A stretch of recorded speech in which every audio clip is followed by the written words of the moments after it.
And we're back. We're back, ladies and gentlemen. We are back. This is the second episode, and it's been a while, man. It's been a minute since I've broadcasted and shit. It's been a minute. So yeah, man. Look, a lot of shit's happened between the first episode and now, and today I have a story for you guys. And trust me, this is one hell of a story, man. If you saw by the title, the title must have tickled your fancy. It must have, you know, put you on the edge. Man, like, today's story is crazy. I've seen some crazy shit. I've read some crazy shit, but this is like one of the craziest shit I have ever read in a minute. The biggest crypto scam ever. Not like the biggest crypto scam in South Africa. No, no, no, no, no, no. Not just in South Africa, bruv. We are talking about the biggest crypto scam ever, as in ever, ever, forever, ever, ever, ever. Yes, ever, bro. Like, it's crazy. Like, when I did the research for all of this shit, I was just beside myself, like, bro, is this like a plot for a movie or some shit? But yeah, man, this is like real life shit. Niggas really got fleeced for billions of dollars. Billions of dollars, like, out of crypto. Like, I'm still shook. I am still shooketh, my guy. Like, when I really think about it, just like how complex it was, and like just doing the research for it, I really realized, like, this crypto shit is still the wild wild west. Like, there's no real like safety net for this shit. Like, niggas out here fleecing people. They out here just pulling Bernie Madoff type shit, Ponzi schemes on Ponzi schemes. Like, it's crazy. It's crazy. But let's get into it, guys. Let's get into it. So, man, today's story, right? Today's story starts off with these two dudes. The two brothers, the two crypto brothers. One is a quote unquote math whiz. Yeah, one's a quote unquote math whiz. So the two brothers, right? The Cajee brothers. So we got 20-year-old Amir Cajee, which is the older brother, right? And 18-year-old Reyes Cajee. I don't know if that's how you say it. Reyes or Reyes. I don't know. So he's the 18-year-old dude. And obviously he's the younger brother, right? So it's two of them in the main. There are more actors, but in the main, it's two of them.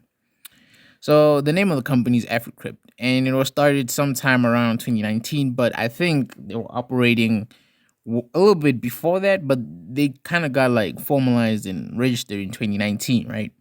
So Amir was the chief operating officer. So I guess the dude gave himself that title, right? So the dude was basically an exec in the company, a real top dog, top shelf shit. You know what I'm saying?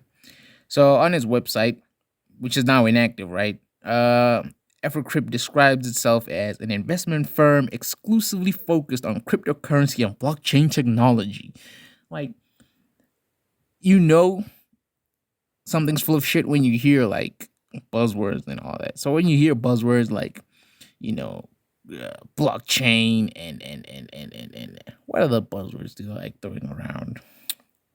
What other buzzwords do you like throwing? Man, they always throw these buzzwords out, man. I'll think of them. I'll think of them. But the moment you start hearing blockchain and shit, look, I'm really for crypto. Full disclosure, I have a little bit of crypto there and there. I don't have a fortune, nothing too crazy, but I have a little bit, enough to really just be like, hey, hey, I got it. But then again, nothing too crazy, right? So I'm all for crypto. I'm not bashing crypto. I'm not against crypto. I really like crypto and what it stands for. I really like the technology behind it.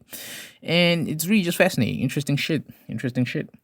So yeah, this is believed to be the biggest crypto scam ever, right? The biggest heist ever, man. We're talking about $3.6 billion, my guy. Billion dollars. Billion dollars with a B. That's roughly, what, 51 billion rand? 51 billion rand, my nigga. Like, most people in their lives will never touch a billion rand, let alone 51. Most people in their lives will never touch 100 million rand. Most people in their lives will never touch 10 million rand. So these guys managed to fleece 51 billion rand off of niggas. At the time, of reporting, I guess it was like 69 coins. Well, not 69 coins, 69,000 coins. But an archive of Africrypt's website from January 2021, suggests it was holding less than 3.6 billion in assets. They say we manage over 100 million across our venture fund and AI driven trading platform. You see the buzzwords I was talking about? These are the buzzwords I'm talking about, like blockchain technology, AI, crypto, cryptographic hash keys. Look, man, like these are the buzzwords I was talking about. Like, it's crazy, my guy. It's crazy. Like the moment you start hearing someone saying, I'm using AI trading. Like, oh my gosh, fucking run for the hills, my guy. Run for the hills. Just run, my nigga, because they're about to fleece you. Like, bruh. Okay, man. Look, as well as reports from anonymous investors saying that while the losses were considerable, they were very much less than the billions that have been reported. So both these facts kind of cast doubt on the 3.6 billion amount quoted. So look, the Cages are saying that they managed 100 million. And the investors were like, we've never given these dudes billions. So people are kind of confused. It'll clear up as I try and as I explain this to you guys, but like I said, this shit's kind of confusing, honestly. Like, I spent a lot of time looking into this. I don't know how many. I think, look, because basically this shit, man, there's so many strings you could pull and there's so many rabbit holes you could go down. Like, it's super confusing when I started. Like, I didn't know where to start. But hey, man, we're here now, right? So basically, the investors hired a Cape Town law firm. The law firm is called Hanekom Attorneys to investigate, the suspicious activity after Africrypt said it was quote unquote hacked in April 2021, earlier this year. So compromising client account wallets, right? Investors were told not to worry or tell the police, as this would slow down the efforts to retrieve the stolen funds. Oh my gosh, guys, we can't make this up. But like I said, some investors hired, a law firm to assist them in the matter. The firm's investigation found Africrypt's pooled funds were transferred from its South African accounts and client wallets, and the coins went through tumblers and mixers. So this is where it kind of gets a little bit more confusing. So if you don't know what a tumbler and mixer is, right? A tumbler and mixer is basically like, if I have one Bitcoin, which I don't, but hypothetically, in this hypothetical scenario, I have one Bitcoin, and let's say you have one Bitcoin, and several of your like friends and several of my friends have one Bitcoin. So in this situation, 14 people have Bitcoin, right?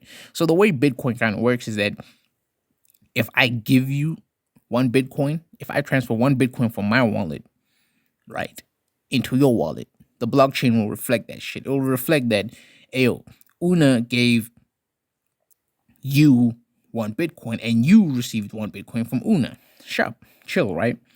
So it's pretty easy to tell which wallet transferred what and which wallet received what, right? So if I know that this wallet, which I think is like a long alphanumeric, phrase, which kind of like identifies the wallet. So if I know this long alphanumeric phrase belongs to Una and this other long alphanumeric phrase belongs to you, I can pretty easily tell that, oh, these niggas are transferring Bitcoin to each other. It's not that difficult. So if you don't know, like Una owns this certain alphanumeric phrase and you own this certain alphanumeric phrase, we just know that two alphanumeric phrases were transferring Bitcoin. So it's like you still don't know what the fuck is going on. You don't know who owns it, but you just know that it's these two, right?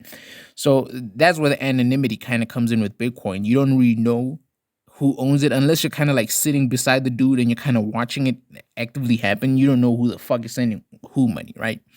So tumblers and mixers, right? They basically kind of add another layer of anonymity to it because it's like, okay, so we know that two alphanumeric phrases are transferring cash in between, well, Bitcoin, not cash, between each other.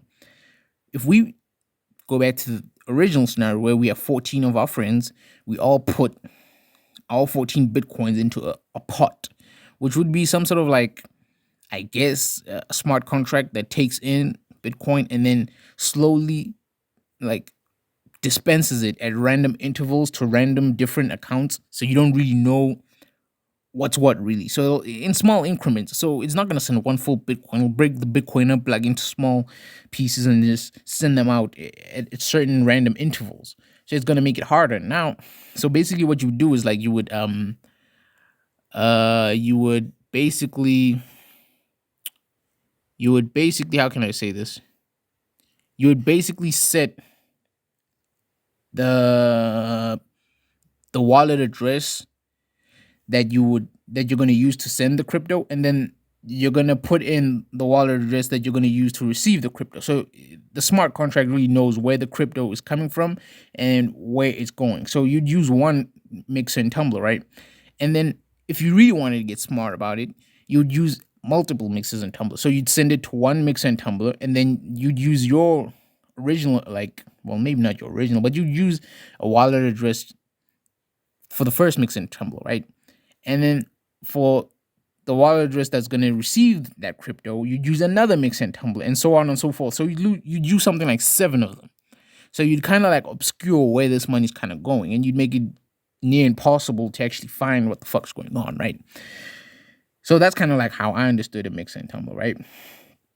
So basically, they say it's a service offered to mix potentially, identifiable or tainted cryptocurrency funds with others, so as to obscure the trail back to the fund's original source. So yeah, something like I explained, right? This is usually done by pooling together sources of source funds from multiple inputs for a large and random period of time. See what I mean? And then spitting them back out to destination addresses. Okay, yeah. So roughly what I said. A little bit a cleaner version, but it's basically the same premise. As all the funds are lumped together and then distributed at random times, it is very difficult to trace exact coins. Tumblers have arisen to improve the anonymity of cryptocurrency. So the case was handed over to the Hawks, which is kind of our FBI, Federal Bureau of Investigation, if you will. So it was handed over to the Hawks, and then the Financial Services Conduct Authority, the FSCA, was investigating Africrypt as well. So the FSCA, like the name says, Financial Services Conduct Authority, is like it's a market conduct regulator, right, of financial institutions that provide financial products and financial services. Financial institutions that are licensed in terms of financial sector law, including banks, insurers, retirement funds, and administrators and market infrastructures. So basically, it's like the SEC, for America, right? The Securities and Exchange Commission, right? So basically, if you're in the financial space, they make sure you're doing everything by the book and nothing is suspect, right? Well, that's kind of what they're supposed to do, right? Like I said, they're like the SEC, Securities Exchange Commission. Most countries have something like this, regulatory body in some form for this specific, job. The FSCA was aware of complaints made against Africrypt and was investigating whether or not a financial product or service was provided to the public, which would have required the platform to be registered, So they were in the loop a little bit, but look, man, when it comes to shit that's done in South Africa, I don't know how in the loop they were. I don't know if they caught the coattails of the shit, just at the end, or they were really in the mix. I don't know, So they found that Africrypt only had crypto, so they could do nothing about it because crypto isn't regulated in South Africa in terms of the financial sector law, so FSCA couldn't do anything. So crypto is really just the wild, wild west, not just in South Africa, man, like everywhere. Like, it's the wild, wild west everywhere, man. Like, crypto isn't regulated. Crypto is just doing its own thing right now. I really do think that it's going to take something along the lines of like 10 years. So maybe by 2030, we're going to see like 60% of the world having some sort of like rigorous framework around crypto that's kind of like usable. But for now, shit's still about to get wild. I know the US kind of passed some shit, but it still isn't solid enough, really, So, like I said, next 10 years, maybe. But anyway, let's get back to the story. So, this is what the FSCA really says, right? The FSCA confirms that it is aware of the concerns regarding investments made by the public in Africrypt, and that we are continuing to investigate complaints for indications of whether or not a financial product or service was offered to the public which would have required Africrypt to be registered with the authority. At this stage, we have only found evidence of crypto asset transactions. Currently, crypto assets are not regarded in terms of any financial sector law in South Africa, and consequently, the FSCA is not in a position to take any regulatory action. The authority has warned the public and continues to do so with respect to the high risk nature of investing in crypto assets. Besides the underlying concerns around the suitability of crypto assets as an asset class for investment due to the lack of an underlying business model and the risk of large fluctuations in the market price in most cases. So, look, man, these dudes are just saying crypto's hella risky. They don't really understand it, and you shouldn't invest in it because if shit kind of goes wrong, they can't help you. You're on your own, right? Prices go up, prices go down, and it's one of those things, right? So the authority is concerned over the large number of scams being perpetrated by persons, purporting to provide the crypto assets to the public. Many of these entities, which they refer to as intermediaries, are often not based in South Africa or have poor security in place to protect the crypto assets being acquired by the public and, in theory, held on behalf of the customer. Often, however, these intermediaries are just fraudulent operators. The crypto asset sector has a number of legitimate players offering legitimate services, in a product which we have high concerns over. But the public must be aware of the very large number of unscrupulous players in the sector. To protect the public, an authority is in the process of considering declaring crypto, assets as a financial product, which give the FSCA jurisdiction over these transactions. Despite this, the public is once again warned that crypto assets are a highly speculative and risky area which is not appropriate for the majority of investors in South Africa. Our preliminary observations concerning Africrypt lead us to believe that regardless of what mechanisms we are putting in place, this entity was offering exceptionally high and unrealistic returns akin to those offered by unlawful investment schemes, commonly known as Ponzi schemes. The public is urged to understand that unrealistically high returns suggest that the investment scheme is likely to be fraudulent. Moreover, no investments should be made without seeking an assistance and advice of properly licensed financial services. Yeah. Yeah, like people are gonna look out properly licensed financial services to fucking, invest in crypto. Yeah.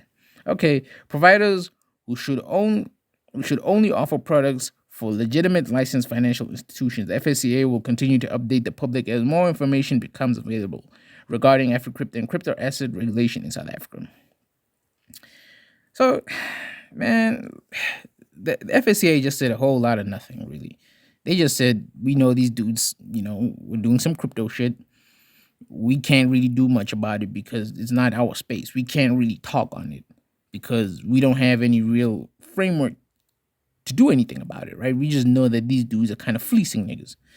It's sad, man. When a regulatory body kind of tells you, like, hey, man, it is what it is. Basically, that's what they said to people. It is what it is.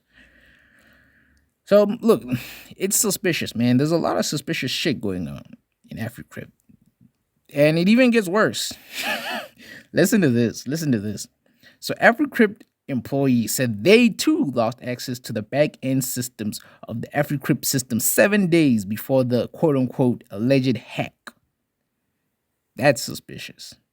But anyway, Africrypt allegedly banked with a major bank in South Africa, FNB, First National Bank, which had been duly questioned and denies any involvement in the allegations against Africrypt and the Cajee brothers. FNB says it does not have a banking relationship with Africrypt, but due to client confidentiality, it cannot disclose any info specific any info into specific accounts that may or may not be connected to the Cajee brothers, right? So from what I could tell and from what I could piece together was that these dudes had a banking account with this specific bank, and the bank doesn't really want to disclose anything yet, but they kind of all evidence kind of points to them having a bank account with these dudes. So okay, yeah. So the two brothers, Amir and Reyes Cajee, they're definitely not in South Africa anymore. And, they're certainly on the run, from someone or something, what I'm saying? So these guys are just doing TK the race, what I'm saying? They're on the lam. They out here, man. Like, it's crazy. So their cousin says they're definitely not in South Africa. And their cousin was a former director of Africrypt. This is what their family says. Their family says the two kids flashed big money. Their family says that there was no sign of them, running upon this scheme or working with organized crimes. But look, man, what do you mean there was no sign of this shit? Like you're telling me that you couldn't piece together that these dudes were taking money from people, and then all of a sudden, these dudes are driving Lambos and Ferraris after taking money from niggas. Like maybe hindsight is 2020, and at the time they couldn't see, but as lawyers now think that may have been the case. So these men were flexing big money like the stereotypical crypto and IG forex dudes, man. So go figure. The family is not yet sure if they were the victims or the perpetrators. Okay, they're not sure, but I'm pretty sure. I'm pretty sure that these dudes were the perpetrators, in my opinion. In my opinion, and is in my capacity as an incorporeal voice of the internet, I can tell you right now that these dudes are definitely, most likely, probably. I'm not trying to get my ass sued, so not definitely, but most likely the perpetrators. But hey, man, but they too would like to speak to the brothers and get back the money that they are owed. So these men didn't just like scam random niggas of the public. These men scammed their own family. Like there's a certain level of douchebaggery that I feel like it's so hard for me to understand. Like, okay, fine, you scam random niggas, fine, but you scammed your own family, nigga. That's like a whole nother level of shit. But anyway, the family knows the brothers left the country via third parties who know them. The family has learned that the Cagees' lives are thought to be in danger, but is the threat from disgruntled investors? Nobody really knows. Some now believe the Cagees allegedly helped with money laundering. So these dudes were, we're knee deep in this shit. Knee deep in some shady shit, man. The aforementioned cousin, what's her name? Lara, I don't know. Lara, now as the person with the closest ties to the company who can be reached, she's fielding calls from the police and, angry investors. Yeah, I guess you should. I don't know. While fearing for the safety of her own family, which includes her 1-week-old baby. So there's a 1-week-old baby in the mix, my nigga. Like, this shit is just crazy, man. This shit is just fucking crazy. She's exhausted, she says. But is trying to share what she knows with those who come looking, because she's terrified of being held responsible for what is, if not one of the biggest scams in history. Yeah, like, I wouldn't want to be the dude holding the bag after all this shit kind of explodes in your face. So yeah, man. There's certainly a lot of mysteriously absent money, so there's a lot of money just went poof. There's not much I could say on that one, man. Like, money just went poof. Money just fucking disappeared. Went Houdini on the bitch. You know what I'm saying? Hey.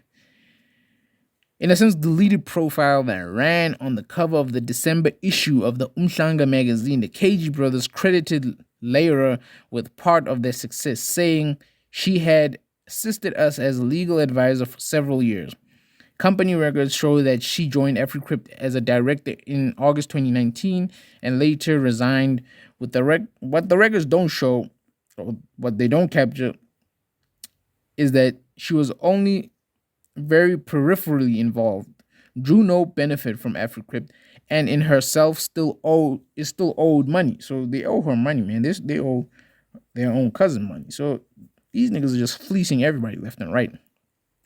She accepted the company directorship to help boost Africrypt's empowerment credentials as an Indian female.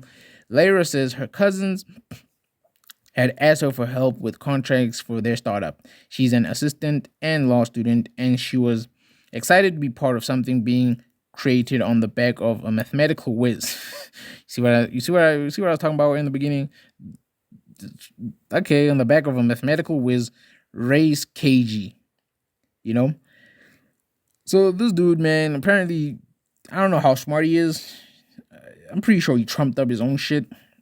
His own, like, it's like a nigga writing their own LinkedIn bio shit. It's like, you're obviously going to embellish some shit, right? So I don't know how smart the dude is, if the dude was actually a math whiz or whatever, but hey, man. So the dude was basically, he started, Bitcoin mining earlier on. I don't know how early. That's what they say. I don't even know if he did start Bitcoin mining. He could have just written that just to get niggas on board, But that's what they say. He started Bitcoin mining and all that shit when that shit was still hot. It still is hot, kind of.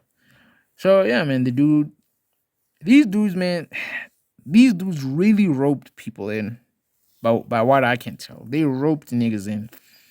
They fucking came in, and I think it's it's that classical young founder syndrome where people kind of look at young people and then they're like, they got it. Man, it's them, they're the ones that are going to shake it up, do shit. And it's like, yes and no. It's very rare for young people, especially an 18 and 20-year-old person, to have really like solid, fleshed out ideas because you're just so young. Look, I'm 19 and I can really tell you that I'm not going to trust anybody my age with crypto. Anybody. Like, it's simply that, my guy. So let's get back to the story, right? So later, in return, she was promised wages, which never materialized, and told the crypto wallet had been established in her name, from which she never saw a cent. Around October 2020, she walked out with a company laptop demanding the money she believed she was owed before she would return it. After a call from another family member, she returned the laptop without getting any cash. Not long after that, evidence now being pieced together suggests strange things started to happen at Africrypt. In November, investors started having trouble getting statements out of Africrypt. At around the same time, strange transfers happened out of Bitcoin wallets supposedly owned by the investors. So I think these Africrypt dudes owned like the private keys for the crypto wallets, like a lot of exchanges do. Basically, I think that's what Africrypt was. It was some sort of like shady crypto exchange. There's a classic saying in the crypto community, what is it? Not your keys, not your coins. So if you don't own the private keys of like the hot wallets you have, you're basically just asking to get fucked. And this is from a dude that actually has like some coins on crypto exchanges, So I kind of get that. It's kind of risky. So if you're going to choose a crypto exchange, choose one that has a little bit of a reputable track record and isn't shady and shit. There's a bunch of them. If you really just do your research and you thoroughly just look into it, you'll find some good. What's the word? Crypto exchanges. But yeah, then on the 13th of April, the company sent some investors a message saying client wallets were all compromised. Oh my gosh. Just imagine getting that email like, oh shit, your wallet was compromised, my nigga. Your money's gone. You know what I'm saying? So yeah, and it was halting operations. Getting the money back would take a substantial amount of time to complete if successful. Should investors turn to legal proceedings to get back their money, that will only delay the recovery process. So these dudes are like, hey, yo, we lost your money, but don't tell anybody, because if you tell people, they're going to fuck up our plans and we're not going to get your money back, which is kind of sus. Like, if you really believe that, you're a real sucker. I'm sorry to say, but you're a real sucker. Like you just got fucking fleeced, my nigga. Like, yeah, man. At about the same time, the brothers, the Cajee brothers dropped out of communication with the extended family, says Laura. Investors who have stepped forward say they are owed millions of rands. Lawyers who represent other investors say, they are confident hundreds of millions of rands were entrusted to Africrypt, but only the Cagees know, you know. So yeah, man, only the Cajee brothers can exactly say how much was actually involved, and these niggas are still lying about it.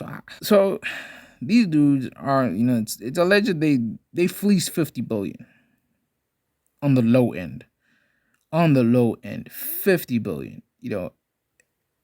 When I calculated it, with the current exchange rate for crypto, it's right about there. It's right about there.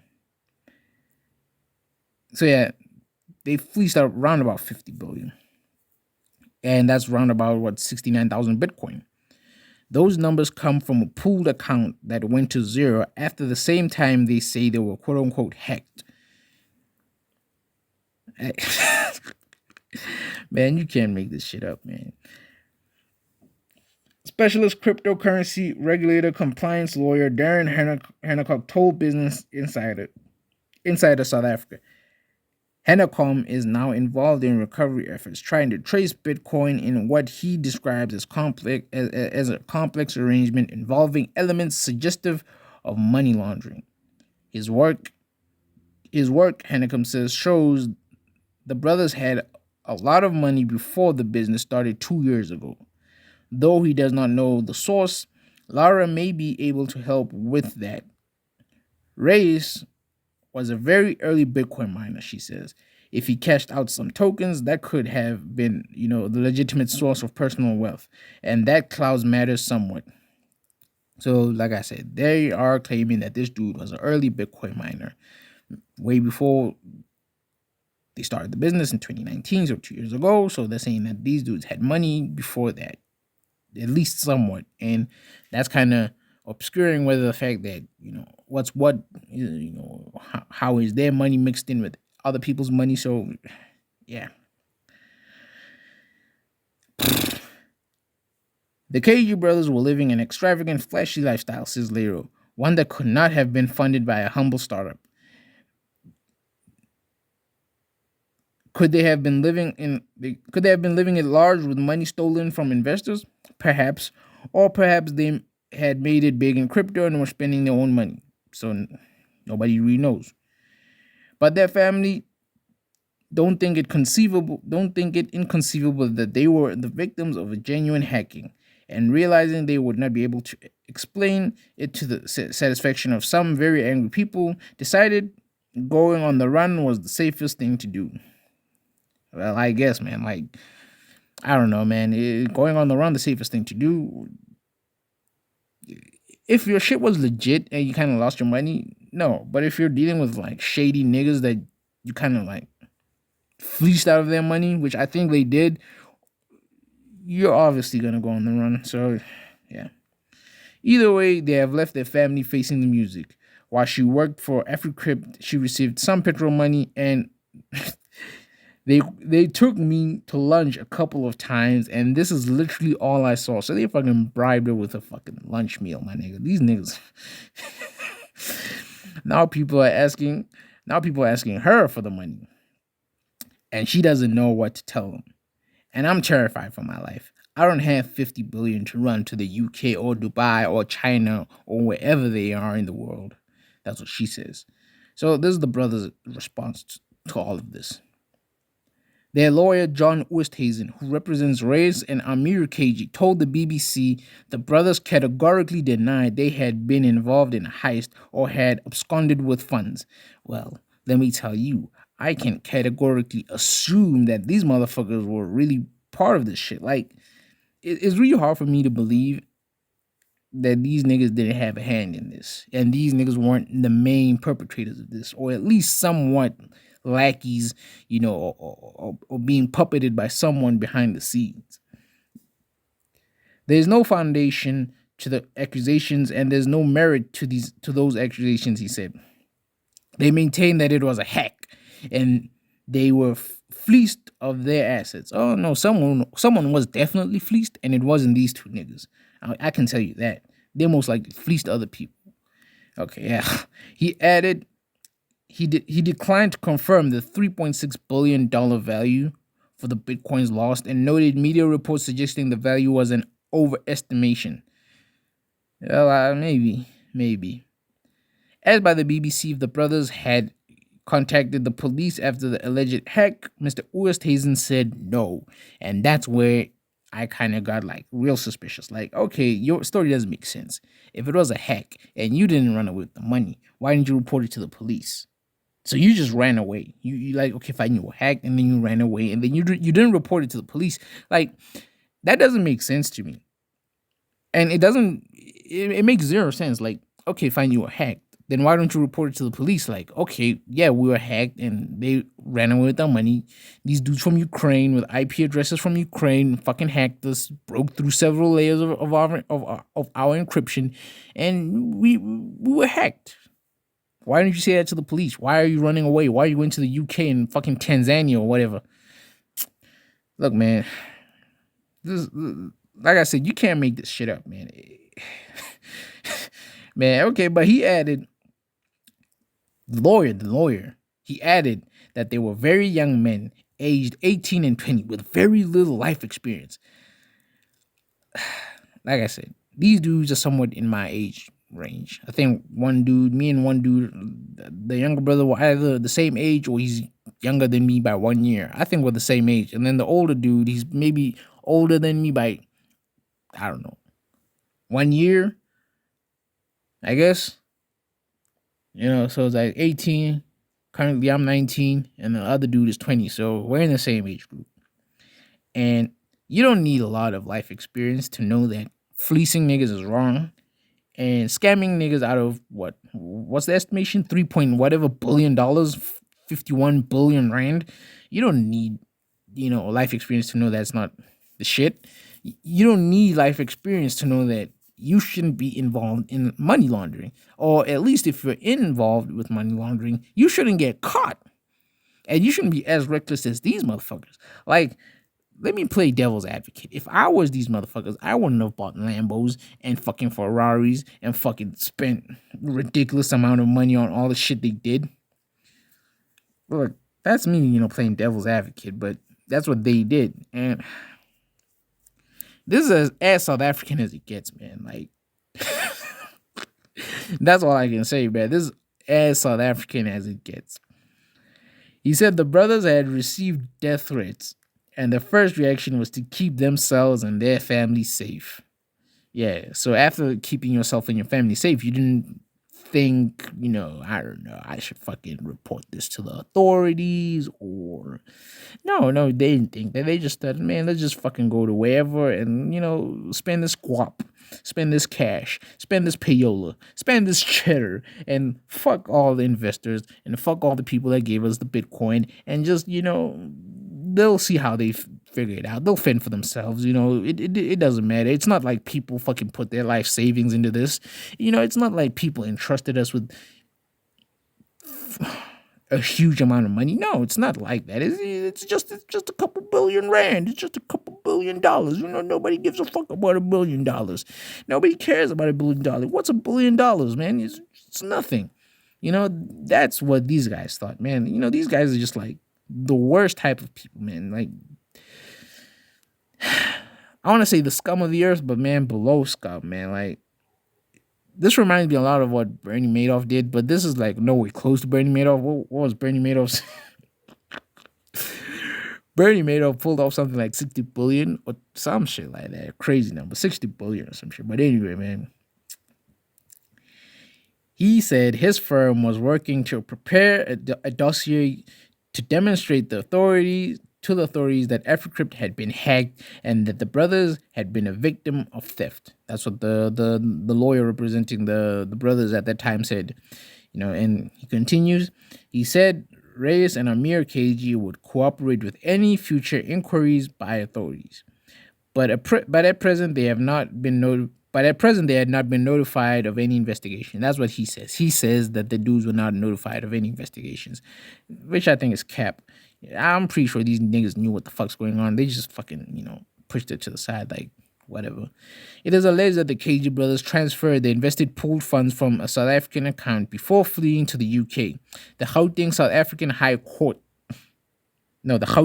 High Court has granted a provisional liquidation order against the two brothers in favor of about 20 investors. The Cajee brothers have until July 19, 2021 to argue against the liquidation. So Africrypt is getting liquidated, or has been liquidated, because 19 July is passed and all that.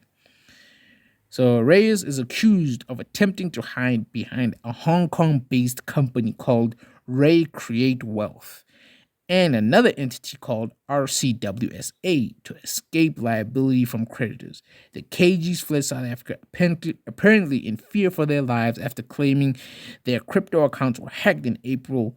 What has astonished investigators is that far more than 200 million rand in Bitcoin was stolen from digital wallets linked to Africrypt. So, from what I could tell, these dudes, started a company. They registered it in China, Hong Kong to be specific, and he called it whatever, Ray Create Wealth or whatever the fuck it is. He called it that, and he thought that since the company was in Hong Kong, he could start a subsidiary of the company called RCWSA. I don't know what RCWSA stands for. Okay. So basically, it's RCW, which is Ray Create Wealth, based in Hong Kong, right? And then RCWSA, which I would assume would be Ray Create Wealth South Africa, which would be a subsidiary of Ray Create Wealth, right? Which is based in Hong Kong.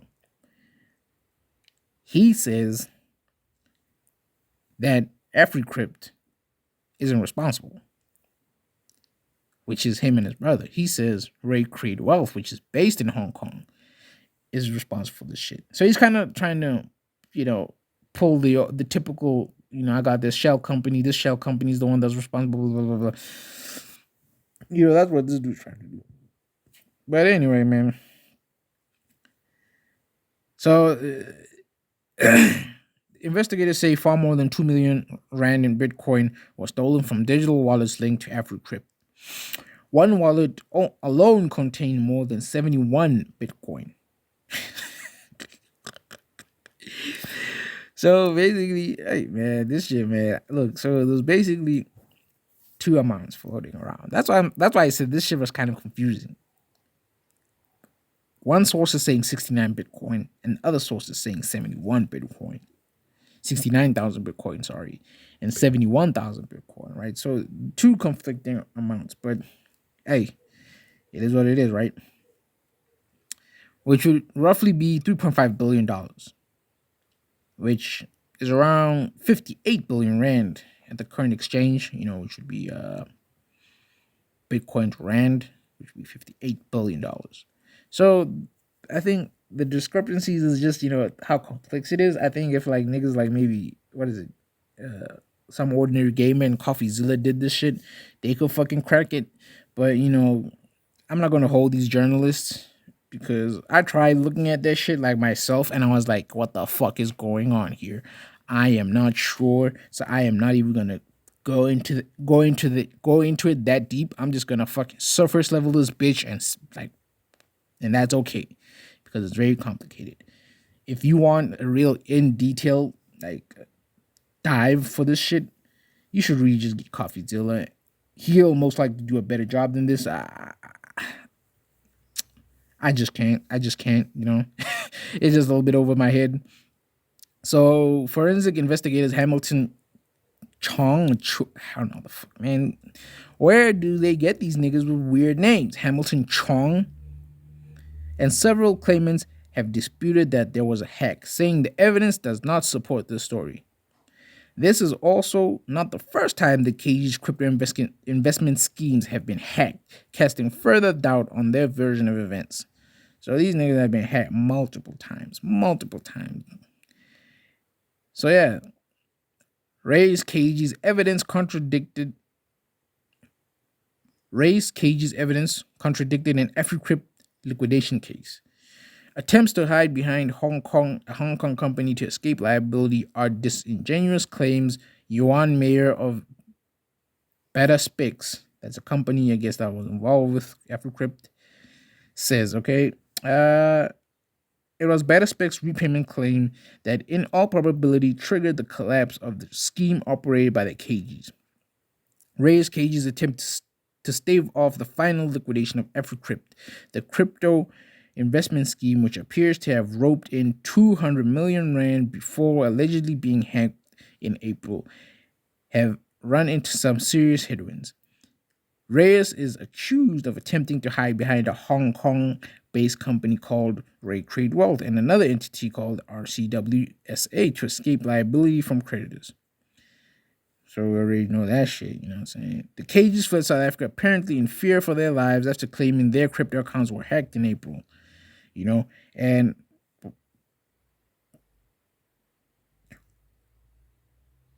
one theory proposed is that the 200 million being claimed in South Africa by Africrypt investors was commingled with funds from a variety of other sources. Yuan Mayer, as a director of Beta Specs, which is a company that was somewhat involved, I think they also got fleeced. And in response to Reyes Cajee, turns the spotlight on the apparently free spending brothers, with bank statements showing expenses for luxury cars such as a Lamborghini, an Audi R8, and various BMWs. In addition, there are damages paid for an Airbnb totaling 7.8 million rand. So these dudes fucked up an Airbnb and paid 7.8 million rands, which is more than $1 million, I would say. Is it? Okay, not more than $1 million, but real close to $1 million. These dudes, yeah, played, yeah. They paid close to more than $1 million, right? So the bank statements attached to Mayer's affidavit show vehicle expenses of 892,406 rand, which should be $60,000. You know, that's vehicle expenses. So clothing expenses, which include jewelry and watches, of 685,997 rand, which is somewhat close to what, $46,000. Residential rentals of 250,000 rand, which is $17,000.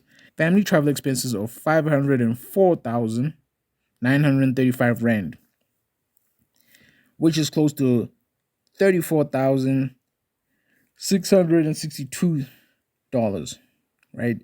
And sponsorships in the name of Africrypt of 115,000 rand, which is like $8,000. Total they spent was 2,448,338 rand, which would be close to $165,662. Mayer contends that the Cagees realized that their scheme was no longer viable and they had to start creating grounds for its future non-performance. So these dudes, what this dude is saying is that, hey man, these dudes knew that this shit was flopping and they needed an excuse for whatever reason to be like, hey man, it's flopping because we got hacked. So they're creating grounds for it being, they're creating grounds or reasons for why, it was performing badly as an investment, right? It is submitted that the real fear of Race and Amir Cajee is criminal prosecution in the event of them returning to South Africa. That's what Mayer says, the dude that's, Beta Specs? The dude that's working for Beta Specs, right? The company that was fleeced by Africrypt. He says Reyes Cagee's claim in the opposing affidavit that hackers using a Ukrainian IP address managed to penetrate several layers of security to make off with Bitcoin belonging to Africrypt clients cannot be accepted by the court as he's not an expert, right? So they're saying the dude can't say that shit because he doesn't know what he's talking about. The fact of the matter is that Africrypt has to date done nothing to recoup any losses suffered, from the hack. And that's kind of true. Like from what I could tell from all the digging I've done, these dudes have just been fighting the liquidation and have really done nothing in the sense of to get the money back for these niggas. Heavy, heavy, heavy shit. Bad Aspects had requested a refund of 3.1 million rand, but an inspection of the FNB bank statement of RCWSA showed that no funds were available to settle this amount. So RCWSA was the subsidiary of RCW, which is based in Hong Kong. Keep that in mind. It was this repayment claim by Betaspix that in all probability triggered the collapse of the scheme operated by the Cajees. So, like I said, there's a lot. If you're still, with me up until this point, my hat's off to you, because I have a script in front of me, and it's still a little bit hard for me to kind of keep track of everything because just so many leads and so many notes that are actually written down here. Like, there's so many things that when I look at them now, I'm like, oh yeah, I should speak on this, but I can't because it's fucking confusing and I'm not really sure. So this is not the end of it. It still goes on, right? So apparently there was an incident at a hotel. There was an incident at a hotel where the brothers, or one of the brothers, I don't know, was kind of confronted. And from what I could tell from certain sources and from certain, let me just say certain sources, the dude was kind of held up at gunpoint. And let me just read this. When Africrypt failed to honor the request for repayment, Reyes claims that Mayer, which is the dude from from Bataspix, who works for Bataspix, who had previously been business associate of jailed crime boss Rodovan Krechik, paid a visit to the Houghton Hotel where Amir was renting an apartment and managed to push his way into the apartment. Amir managed to close the door on Mayer, who was left standing in the passage, which is the hallway. We call a hallway a passage in South Africa. Mayer, who was left standing in the passage, banging on the door and trying to force his way back in. Amir escaped the apartment through an internal lift, and hotel security apparently removed Mayer. Reyes, says the other brother, Reyes, also claims that his father was kidnapped and threatened by irate investors in Dubai, and a criminal case was opened by Dubai police. Mayer, in response, asks why no charges were laid against him by Amir, or why the events of the Houghton Hotel had not been recorded or reported to the relevant authorities at the time, and which I kind of get. If you've ever been to a hotel, which I've been to a hotel, there are fucking security cameras everywhere, especially at high-end hotels. There's security cameras. There's some fucking... I was at one hotel. Right? And these dudes are fucking like Secret Service level type shit. One of the dudes at the hotel says a bunch of the dudes that work for these high-end hotels and like cruise ships, right? So it's like the cruise ships and the hotel, right? Same industry kind of. So a bunch of the dudes that work at these cruise ships and hotels are kind of like ex-Mossad niggas, right? From like fucking... what's that fucking country, man? I fucking forgot the country, right? So either ex-Mossad niggas that work for the country I forgot. Honestly, Pakistan, but I'm 100% sure it's not Pakistan. It's not Afghanistan. Israel, right? Yeah, it's Israel, right? Mossad niggas come from Israel. So ex-Israeli security officers work for this shit. So I'm pretty sure it's the same thing for the Houghton Hotel. Like, if what he's saying actually happened, like niggas were banging down on his door trying to get in, and allegedly he was held at gunpoint, which I sourced from somewhere. Allegedly he was held at gunpoint. But hey, I guess it is what it is, right? So the dude says, why wasn't that shit reported? I also say the same thing. Where's the recordings? Because, man, fucking hotels have, like, fucking security cameras everywhere. They have security cameras fucking everywhere. The only reason why Amir was trying to escape my attention was due to Africrypt simply not having sufficient resources to pay out the withdrawal amount as required by Betaspix. I represent an investor who has a claim of more than 35 million rand against the entity represented by the two Cajee brothers, Race and Amir, says Mayor's affidavit. Mayor is the dude, I guess he's the attorney or the dude that just works for Betaspix, which again was fleeced by Africrypt. The personal opinions of Race and Amir regarding me are relevant to this application and have clearly been added to create an atmosphere in the absence of a defense. Mayor says the facts do not support Reyes Cagee's claim that investors contracted not with Africrypt but with the entity called RCWSA, a subsidiary of Hong Kong-based entity RCW. He says the dudes have no legal standing. So, okay, on the basis, Betaspec has legal standing to bring an application for the final liquidation of Africrypt. Betaspec was granted a provisional liquidation order against Africrypt in April this year through Race Cage, though Race Cagee last month filed an affidavit with court opposing final liquidation. Cagee claims that Africrypt itself never received an investment from Betaspec or any other investor. Man, these niggas for me is like, what they did was basically, okay, I mean, let's just get into it. You'll see what they did.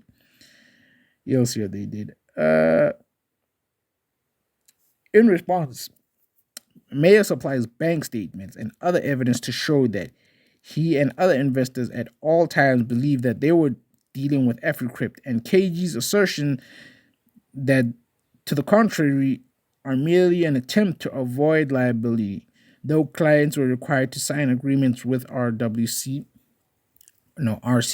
of Hong Kong, these agreements were never implemented and no funds were ever handed over to RCW. Africrypt never applied to the SA Reserve Bank for permission to remove funds from the country, and investors were expressly instructed to make payment into the Africrypt FMB account.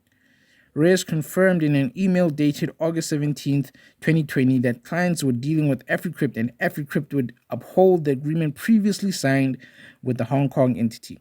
The defense advanced by Africrypt to the effect that Betaspec did not contract with Africrypt is either a disingenuous afterthought, is a disingenuous afterthought, or even worse, a premeditated strategy. So that's what I think it is. I think these dudes were trying to confuse niggas. Were like, hey, you're going to be dealing with RCWSA, but deposit the money into, Africrypt. So the shit kind of exploded, and now they're kind of turning around and be like, hey, man, we weren't doing anything. RCWSA was doing all the shit. We have no part in this. If you want to fucking sue anybody, sue these motherfuckers. We don't have any play into this. That's what they're trying to do, but that shit won't hold up in court. If a contract, from what I can understand, is only valid if you fall through or you go through with what you said you're going to do in the contract, right? So if they did hand over the money, they would have some grounds, but they didn't. All the money stayed with Africrypt. So they don't really have any legal standing to be like, hey, man, take it up with RCWSA. Like, no, we're going to take it up with you because you're the ones that took our money and you're the ones that explicitly said in the email that you're dealing with Africrypt, not RCWSA. Even though you signed with, RCWSA, I don't think it's going to hold up, in any court of law.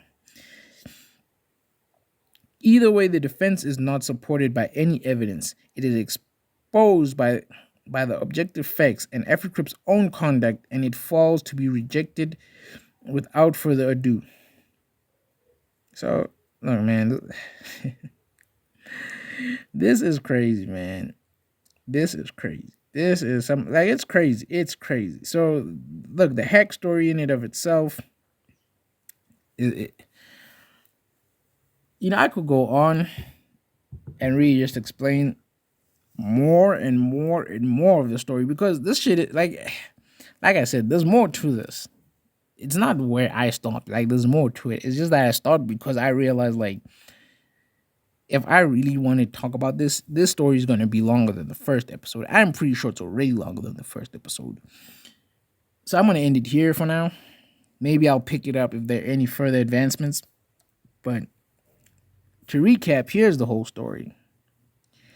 These dudes started a shady crypto exchange. This is what it was. It was a shady crypto exchange that primarily mainly dealt with Bitcoin. And they fleeced niggas. They used all these terms, AI trading, fucking, you know, Bitcoin. They use all these hot terms, man, all these buzzwords. AI trading, Bitcoin, blockchain technology, cryptocurrency, like just to rope niggas in. And once they roped them in, they pulled a scam. They pulled the biggest crypto scam in history ever. This is the biggest scam in crypto history. And this is not like a one-off. I think we're gonna see more of this as crypto kind of gains in popularity. And look, man, at the end of the day, all I can say is what every other person says when you're jumping into crypto. Don't trust, verify. Like verify everything, man. Like check everything out. Don't trust niggas because they come in flashy suits in a Lambo or a fucking Audi R8, fucking BMW i8 or whatever. And you're like, oh man, this nigga got money or whatever. Don't trust, verify. It's sad that people had to get fleeced, but it's one of those things. So yeah, these dudes fleeced niggas out of their money, bounced, left the country, and who knows where the fuck they are right now. Apparently, one of the dudes is in Tanzania because an affidavit was signed where he kind of said that all this shit is cap and it's false. And I'm like, hey, nigga, like, whatever. My brain hurts from trying to figure this out. I've been researching this for the past, 2-3 weeks, even longer. Yeah, man. A wild story. I'm pretty sure I didn't do it justice. Let me get you. Yeah, let me get you guys the YouTube channel that I actually used as a source. Right? The YouTube channel that I used as a source, and you should definitely check this guy out. He does great content. He's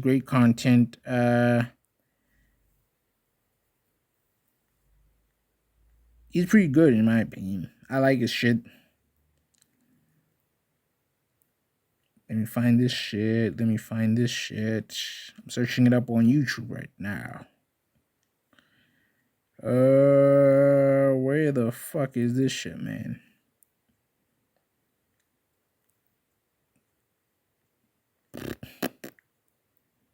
Let me see this shit. Still looking for it.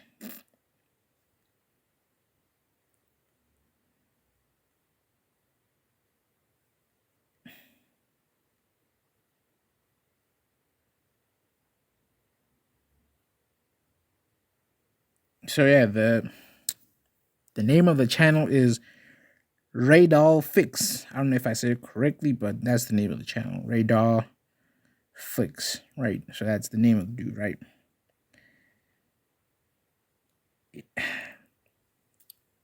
Yeah. The name of the channel is Radar Fix. So yeah, man.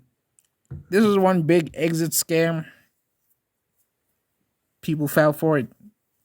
I'm pretty sure it's not just people from South Africa. People all over the world fell for this shit, from what I could tell. And it's sad. It's sad, but like I said, it's the first of many. It's not even the first of many. There have been many iterations of this. Well, what was the first one? There was another one that happened in South Africa, like MTI Mirror, mirror trading something. mirror trading. It also had AI in it and all this fucking buzzwords. And there was another one, I think another one was like in 2018, 2016. What was it? Bitcoin Gold or some shit? Like it just goes. It's a fucking deep rabbit hole. It's a fucking deep rabbit hole. You know, if you really like this shit, I really encourage you to go look into it. Just search up Africrypt scam, and you're gonna see the countless, copious amounts of articles that talk about this. But yeah, so yeah, I think that's all I have to say on the topic. Feels pretty good to be back, and talking again. It's been a very wild 3 months. Been dealing with a lot of shit, mainly school, a lot of exams, uh, and work. You know, so yeah, it's been a lot of shit. And yeah, look, man, I don't know how frequently I'm gonna be posting these, but we'll see what happens. I'm not really gonna keep myself in a time frame. Like last time I said I'm gonna do it every week, once a week or some shit like that. I'm not gonna try and hold myself to that. I'm gonna post as frequently as I can, and as time goes on, I believe I will become more regular. You know, hopefully. So yeah. But look, it's fun. It's fun when I can, and I really, really felt bad for not recording for 3 months or some shit like that. But here we are again. Um, so yeah, I would love to hear your guys' comments and thoughts. Leave that shit in the comment section below. Hit that like and subscribe button. And I'll catch you guys next time. This has been the second episode of the Infinitely Expanding Consciousness podcast. See you next time.